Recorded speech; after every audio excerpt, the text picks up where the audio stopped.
The Holy Father searches for supplies years after the zombie apocalypse. Hello all.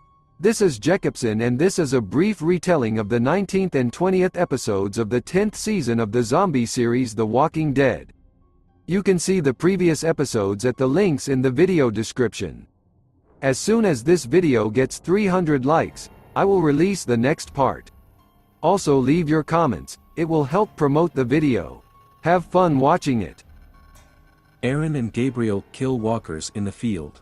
They come to the building to find potential sources of supply, but discover that the building has burned to the ground. Gabriel studies the map of potential supply sources that Maggie has created. They throw the timer into the field. The timer rings, and walkers run out of the tall grass, and they kill them. Aaron and Gabriel find a caravan of abandoned cars riddled with bullets. Gabriel discovers a cache of canned goods in the trunk of the car, but because of the bullet holes, the contents have leaked out. Aaron becomes despondent. Aaron hits the boarded-up door to lure out the walkers. Gabriel cuts down the walkers as they penetrate the boards. Aaron kills the walker when he rushes at them. Gabriel climbs onto the roof and finds a walker tied to a pole. 3 corpses are lying on the next mattress, and the message "Safo" is written in large letters on the roof. Gabriel enters the store through a sunroof. Gabriel kills walkers inside the store, but finds no supplies. He turns to Maggie's map and says that we need to look for another place. Aaron loses hope and says that they have been unsuccessfully searching for garbage for 2 weeks. Gabriel insists that they still check the last place. As they walk along the path, a walker rises out of the mud and grabs Gabriel. He falls into the mud, ruining the map. Aaron kills the walker and refuses to go further without a map. Gabriel insists that they just need to find a water tower that is not far from the final location, but eventually agrees to return home. They find an abandoned warehouse and search it. Gabriel notices a pile of Bibles with torn pages. Also, Gabriel finds something in the desk drawer. Aaron approaches the room from which the noise is coming and opens the door. Gabriel hears Aaron's screams and runs into the room. Aaron stands over the body of the boar he killed. Gabriel offers dinner with whiskey, which he found in the table. They cook a boar, and Gabriel pours some whiskey and notes that it is a very expensive brand. Later in the evening, Aaron and Gabriel are drunk playing poker.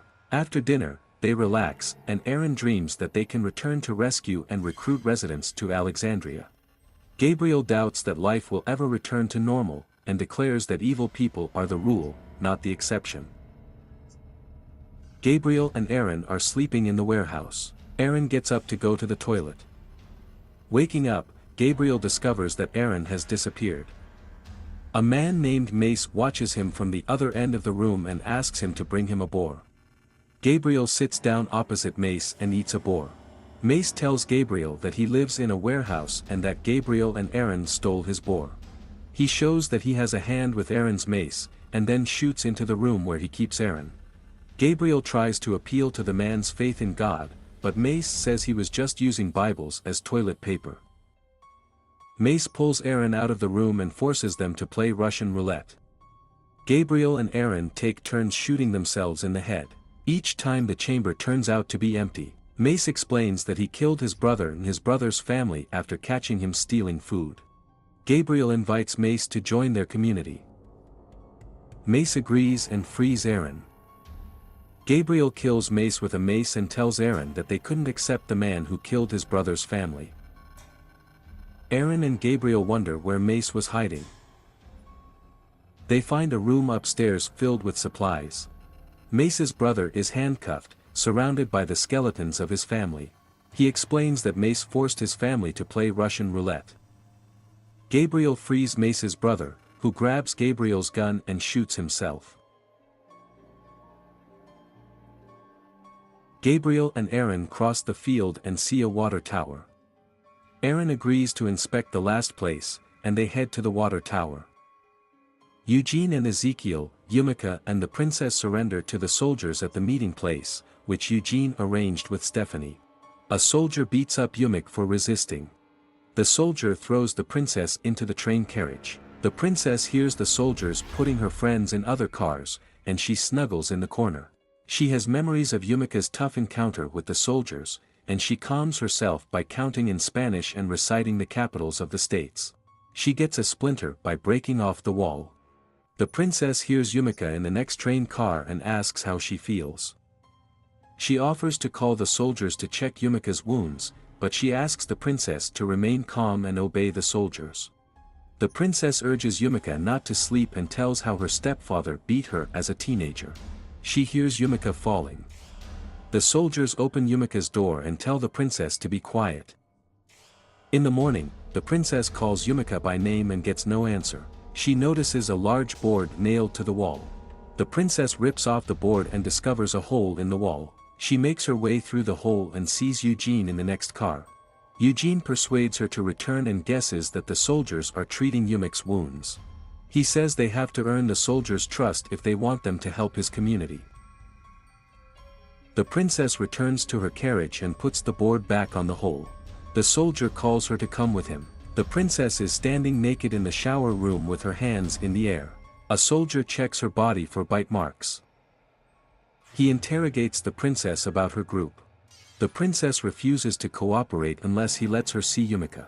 The soldier slaps her and knocks her to the ground. The princess wakes up with a sore jaw. Despite Yumika's absence, she tells Yumika that she did what she was told and didn't tell the soldiers anything about their group. She hears the soldiers opening the door to Eugene's carriage. The princess sneaks out and sees that Eugene's carriage is empty. She returns to her carriage and panics. And Ezekiel opens the sunroof and jumps down. He suggests they run away, but the princess refuses to abandon the others. And Ezekiel says they can't trust the soldiers, and then hides when a soldier enters the carriage with a tray of food. And attacks a soldier from an ambush and knocks him unconscious. He takes the soldier's weapon and puts handcuffs on him. And Ezekiel demands to tell what the soldier did to their friends.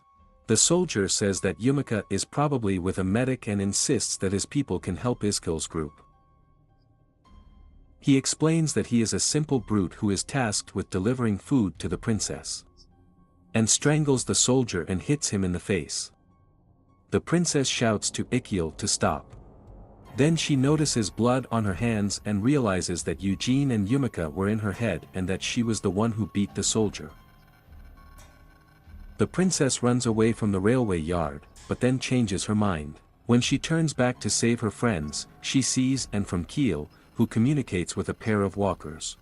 And Ezekiel takes the form of her stepfather and tries to convince her to run away. The princess ignores his advice and returns to help her friends.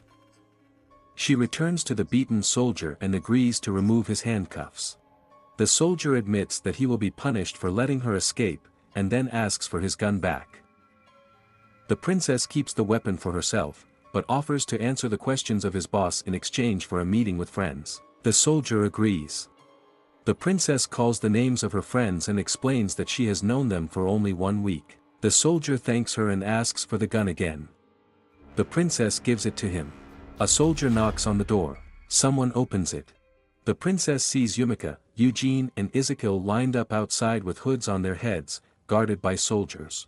A soldier inside the carriage throws a hood over her head.